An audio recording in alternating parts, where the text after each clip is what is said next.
ശിവകുടുംബ ചിത്രം വീട്ടിലുണ്ടോ? എന്നാൽ ഇത് അറിയാതെ പോകരുത്. വീട്ടിൽ ശിവകുടുംബ ചിത്രം വെക്കുന്നതിനെ കുറിച്ചാണ് ഇന്നത്തെ വീഡിയോ. ചില ചിത്രങ്ങൾ ഭവനത്തിൽ പോസിറ്റീവ് എനർജി നിറയ്ക്കും. അത്തരത്തിലൊന്നാണ് ശിവകുടുംബ ചിത്രം. ശിവം എന്നാൽ മംഗളം എന്നാണ് അർത്ഥം. കുടുംബജീവിതം അതീവ ഹൃദ്യമായി കാട്ടുന്ന ഈ ചിത്രത്തിൽ മഹാദേവന്റെയും പാർവതീ ദേവിയുടെയും ഇരുവശത്തായി പുത്രന്മാരായ ഗണപതിയും സുബ്രഹ്മണ്യനും ഉപവിഷ്ടരായിരിക്കുന്നു.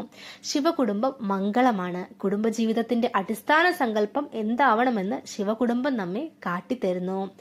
മഹാദേവന്റെ വാഹനം കാളയാണ്, ദേവിയുടേത് സിംഹവും. ഒരാൾ മറ്റേയാളിന്റെ ഭക്ഷണം. പുത്രന്മാരിൽ ഗണപതിയുടെ വാഹനം എലിയും സ്കന്ദന്റെ വാഹനം മയിലുമാണ്. ശിവന്റെ കണ്ഠാഭരണമാണ് നാഗം. നാഗമാണ് മയിലിന്റെ ഭക്ഷണം, നാഗത്തിന്റെ ഇര എലിയും. എന്നിട്ടും അവ ഒന്നിച്ച് ജീവിക്കുന്നു.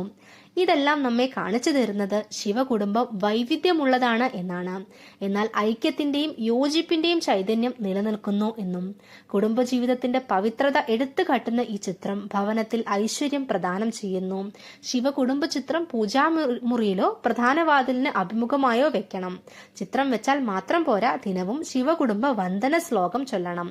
നിത്യേന 3 തവണ മഹാദേവനെയും പാർവതീദേവിയെയും സ്കന്ദനെയും ഗണപതിയെയും സ്മരിച്ചുകൊണ്ട് ഈ വന്ദന ശ്ലോകം ചൊല്ലുന്നത് കുടുംബത്തിൽ ഐക്യവും അഭിവൃദ്ധിയും സമ്മാനിക്കും. കുടുംബാംഗങ്ങൾ തമ്മിലുള്ള സ്വരച്ചേർച്ചയില്ലായ്മ പരിഹരിക്കുന്നതിനും നല്ലതാണ്. വടക്കോട്ട് ദർശനമായ വീട്ടിൽ പ്രധാന വാതിൽ വടക്കോട്ടായിരിക്കുമല്ലോ. അപ്പോൾ ചിത്രത്തിന് മുന്നിൽ തെക്കോട്ടായിരുന്ന് നമസ്കരിക്കാൻ പാടില്ല.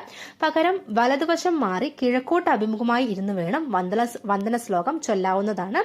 വന്ദന ശ്ലോകം ഇവിടെ എഴുതി കൊടുത്തിട്ടുണ്ട്. വന്ദേ ഗിരീശം ഗിരിജാ സമേതം കൈലാസ ശൈലേന്ദ്ര ഗുഹാഗൃഹസ്ഥം അംഗേ നിഷണേണന വിനായനേക സ്കന്ദേന ഛാദന്ത്യ സുഖായ മാനം.